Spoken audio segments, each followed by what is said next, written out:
गन्ने का एक रोग है, ये स्मट रोग इसे कहते हैं। हिंदी में इसे काला कंडवा भी कह देते हैं। इसमें गन्ने के अंदर से एक काली कमची निकलती है, जैसे ये देखना आप, ये काली कमची, काली बाल निकलती है और इसमें काले रंग का चूर्ण भरा रहता है। और ये चूर्ण जब झड़ता है, देखो वीडियो में भी झड़ता हुआ दिखाई दे रहा होगा, जब ये चूर्ण झड़ता है तो ये अगले साल फिर से रोग पैदा होता है और मई के महीने में ये रोग ज्यादा दिखाई देता है। जैसे नाम से ही प्रतीक है चोटी भेदक, चोटी में भेद छेद करता है और जब लिपटी हुई पत्ती रहती है अंदर तो ये छेद करता है। जब बाहर पत्ती खुलती है तो पत्ती में 3 समानांतर छेद इस तरह से दिखाई देते हैं। ये कीड़ा जो है ये एंट्री करता है इस तरह से, ये पत्ती की जो मध्य सिरा है इसमें आपको ये निशान दिखाई दे रहा होगा, इस सिरा से ये एंट्री करता है और नीचे से तितली बन के निकलता है, जिसके लिए ये यहां देखो ये इसने एक छेद भी तैयार कर लिया है यहां से निकलने के लिए। राम राम भाई, किसान महकमा यूट्यूब चैनल और फेसबुक पेज पे आपका स्वागत है। तो भाइयों आज की जो है किसानों की मीटिंग है भाई, ये दावत वगैरह नहीं है कुछ भी। ये जो मीटिंग है भाई, ये ईंख गन्ने के अंदर जो रोग चल रहे हैं उसके ऊपर मीटिंग है। और एक तरीके से भाई मई का महीना चल रहा है, कुछ किसान जो अपने गन्ने की बिजाई कर चुके हैं, मतलब बुआई कर चुके हैं, और कुछ करने वाले हैं, और कुछ किसानों की भाई पेड़ी जो है ना इस टाइम अपना जो है तैयारी में है पूरी। मतलब कहने का है कि कुछ किसान अपने पेड़ी सही तरीके से फुटाव वगैरह सब ले रहे हैं उसमें, लेकिन कुछ किसान जो है रोग से मतलब गन्ना उनका ग्रस्त हो चुका है। तो जो है उसी के विषय में भाई आज ये वीडियो है और अपने जो किसान है भाई इनसे परिचय करवाऊंगा और जो अपना विशेषज्ञ है उनसे भी परिचय करवाऊंगा। तो सामने भाई एक बार जो मतलब विशेषज्ञ है उनसे बात करेंगे पहले, फिर उसके बाद किसान क्या राय रखे हैं अपनी उस बारे में। अच्छा राम राम जी। नमस्कार जी, मैं Kushalveer, senior manager cane development Simbhaoli sugars limited Simbhaoli जी। तो जी कुशलवीर सिंह जी, आज जो है मतलब किस विषय में जानकारी दे रहे हो किसान? विषय ये है गन्ने की फसल में इस टाइम पे 2 समस्याएं है। एक रोग का प्रकोप है जिसे स्मट कहते हैं, दूसरे कीट का प्रकोप है जिसे टॉप बोरर कहते हैं। इन दोनों से फसल के बचाव के लिए हम किसानों को सलाह देंगे जी। बहुत संक्षिप्त समय में सटीक सलाह देने की कोशिश करेंगे किसानों को। तो जैसे आज गन्ने वगैरह के देखो जी, यहाँ पे गन्ने की जो है पेड़ रखे हुए हैं, तो इनमें क्या मोस्टली जो बीमारी आज के टाइम में चल रही है जी, वो 1 बाय 1 करके बताते हैं। नंबर 1, गन्ने का एक रोग है, ये स्मट रोग इसे कहते हैं। हिंदी में इसे काला कंडवा भी कह देते हैं। इसमें गन्ने के अंदर से एक काली कमची निकलती है, जैसे ये देखना आप, ये काली कमची, काली बाल निकलती है और इसमें काले रंग का चूर्ण भरा रहता है। और ये चूर्ण जब झड़ता है, देखो वीडियो में भी झड़ता हुआ दिखाई दे रहा होगा, जब ये चूर्ण झड़ता है तो ये अगले साल फिर से रोग पैदा होता है और मई के महीने में ये रोग ज्यादा दिखाई देता है। जब हाई टेम्परेचर होता है, ह्यूमिडिटी कम होती है, तब ये रोग तेजी से पनपता है और पौधे गन्ने के मुकाबले पेड़ी गन्ने में ज्यादा रोग दिखाई देता है। इसमें गन्ना बारीक इस तरह के कल्ले सरकंडे की तरह से हो जाते हैं और इसमें से काली कमची निकलती है, आगे रोग बढ़ता है और गन्ना पेरा योग्य नहीं रहता है, जिसमें ना तो वजन मिलता है। ये गन्ना तेजी से बढ़वार लेता है। स्मट का गन्ना देखेंगे तो सबसे लंबा भी दिखाई देगा आपको और ये हर जगह से फूटना भी शुरू हो जाता है। इसकी किसी केमिकल के द्वारा इसकी बहुत अच्छी कंट्रोल नहीं की जा सकती। इसके लिए रोगरोधी प्रजातियों की बुआई, जैसे 238 वैरायटी इस रोग से ज्यादा ग्रसित हो चुकी है तो 238 वैरायटी की बुआई नहीं करनी चाहिए। लेकिन खड़े हुए खेत में जब ये रोग लग जाता है तो इसके बचाव के लिए सबसे बेहतर है कि इसके ऊपर एक पॉलीथीन का कवर ढके और पॉलीथीन का कवर ढक के ऊपर से पॉलीथीन का कवर ढकने के बाद में, जैसे ये जो बाल है जब ये अंदर से निकलती है तो ये पाउडर ना झड़े, इसलिए पॉलीथीन का कवर ढक के और ऐसे पकड़ के नीचे से काट के खेत से बाहर ले जाके इसे नष्ट कर देना चाहिए।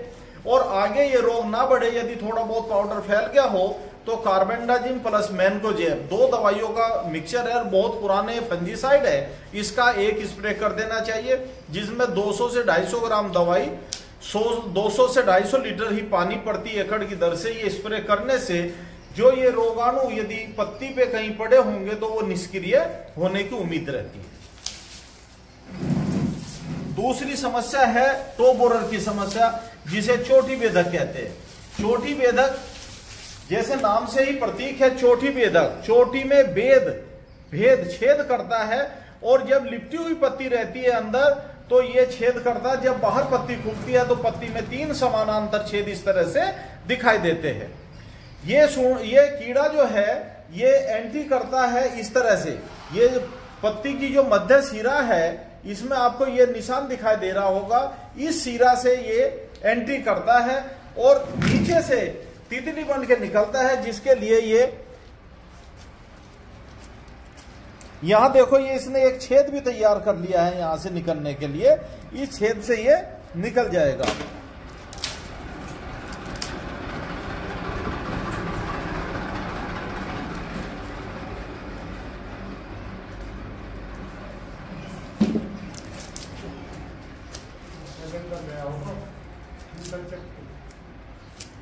देख लेते हैं, हो सके निकल भी गया हो, दूसरे में मिलेगा।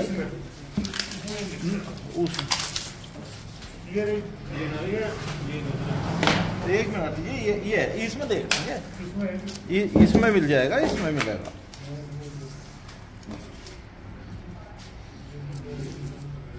ये है, ये कीड़ा है। थोड़ा और साफ करो इसको। ये है, ये साफ दिखाई दे रहा है ये कीड़ा, और ये प्यूपल स्टेज है इसकी।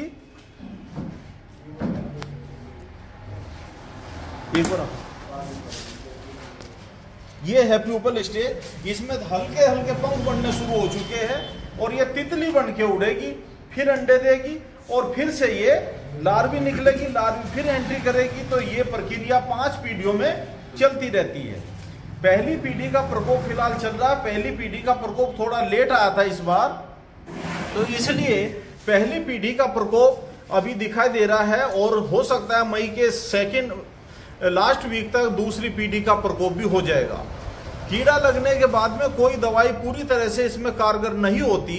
इसके लिए हमें IPM इंटीग्रेटेड पेस्ट मैनेजमेंट, जिसे हिंदी में समन्वित नासी जीव प्रबंधन कहते हैं, उसके द्वारा ही हम इस कीट को कंट्रोल कर सकते हैं। नंबर 1, यदि रोगग्रस्त कल्ला दिखाई दे तो उसे काट के खेत से बाहर निकाल दे, लेकिन ये संभव नहीं है। इसके लिए हम लाइट ट्रैप की भी व्यवस्था कर सकते हैं। किसान अपने खेतों पर लाइट ट्रैप लगा सकते हैं। ट्यूबवेल का होज है वहां पे, या एक ड्रम पानी का भर के उसके ऊपर एक बल्ब लगा दे रात में, और उस ड्रम के अंदर थोड़ा डीजल डाल दे, थोड़ा इंसेक्टिसाइड डाल दे, तो जो रात में हानिकारक कीटों की तितलियां निकलती है वो उसमें गिर के नष्ट हो जाएगी। नंबर 2, समय से हम दवाई का प्रयोग करें। इसके लिए 2 ही दवाइयां हैं। एक कार्बोफ्यूरान, जो फ्यूराडान के नाम से किसान जानते हैं, 12 किलो मात्रा फ्यूराडान की प्रति एकड़ की दर से खेत में जब नमी हो तब इसको डाल दे, तो उससे भी ये कीट काफी हद तक नियंत्रित हो जाता है। नंबर 2, क्लोर एंट्रीप्रोल नीलीप्रोल, जो कोराजन के नाम से किसान जानता है। कोराजन का अब एक नाम नहीं है। जो कोराजन में सक्रिय तत्व होता है वो कई कंपनी अलग अलग नामों से बना रही है, लेकिन वो तत्व जिसे हम CTPRL के नाम से शॉर्ट में जानते हैं, 18.5% तत्व जो जिस दवाई में हो उसकी 150 मिलीलीटर मात्रा 400 लीटर पानी में घोल के लाइन ड्रेंचिंग करके पानी भरते। सही ध्यान रखे किसान इस दवाई का मिसयूज, दुरुपयोग ना करे कि यूरिया में मिला के खेत में बिखेर दे, ऐसा ना करे। टैंकर में डाल के स्प्रे कर दे, ऐसा ना करे। इसे लाइन ड्रेंचिंग करनी, पौधे की जड़ के पास करनी है, सूखे खेत में करनी है, तुरंत सिंचाई करनी है। थोड़ी दवाई है, इसका सदुपयोग हमें सबसे ज्यादा करना है।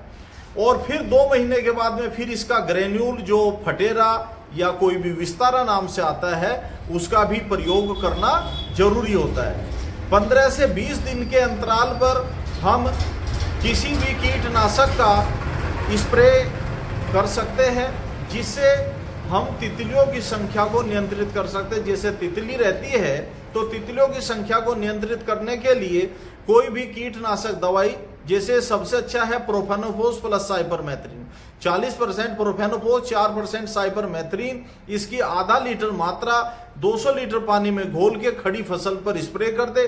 साथ में 200 लीटर पानी के हिसाब से 2 किलो यूरिया भी मिला देंगे तो एक फोलियर स्प्रे यूरिया का भी हो जाएगा और इंसेक्टिसाइड का भी।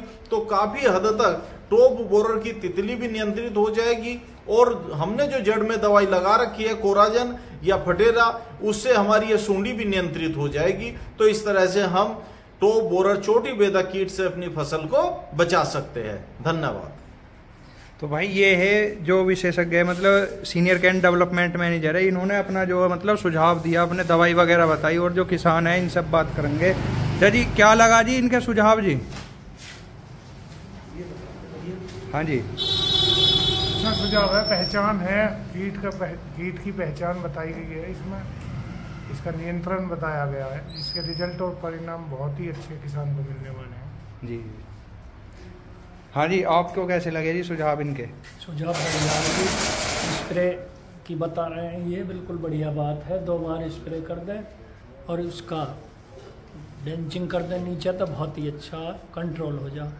ठीक है, 2 बार स्प्रे जरूर होना चाहिए। तो भाई ये ही आज की वीडियो है भाई। ये जो है मतलब तुम्हारी जो है इसमें टॉप बोलर की जो बीमारी है, मोस्ट बीमारी आज के टाइम में भाई 38 वैरायटी के अंदर, तो एक तो ये है कि थोड़ा जो है 38 की जो बुवाई है वो कम करके दूसरी वैरायटी अपना बोनी शुरू करें। दूसरी जो भाई जो इन्होंने अपना दवाई बताई है, सस्ती दवाई है, कोई ज़्यादा महंगी नहीं है। इनकी जो है समय समय पे जो है अच्छे तरीके से छिड़काव या जो है अपना ड्रेंचिंग करें। तो भाई आज की यही वीडियो है। अगर वीडियो अच्छी लगी हो तो वीडियो को लाइक करें भाई, चैनल को सब्सक्राइब करें। राम राम भाई। ये सभी दवाइयाँ हमारे चीनी मिल, रुक जाओ 1 मिनट। हाँ जी, अब बताओ। दवाइयाँ बताइए, ये हमारे चीनी मिल के जोनल सेंटर है, वहाँ पे जोनल ऑफिस पे उपलब्ध है और मिल गेट पर भी ये दवाइयाँ उपलब्ध है। सही रेट में मिल जाएगी, सही रेट में मिलेगी। ओरिजिनल क्वालिटी की गारंटी है, रेट की गारंटी है। किसी तरह का हमारा कोई मार्जिन नहीं है दवाई पे, केवल किसान की सेवा है और पर्ची पर उधार पे दे रहे हैं। ठीक है।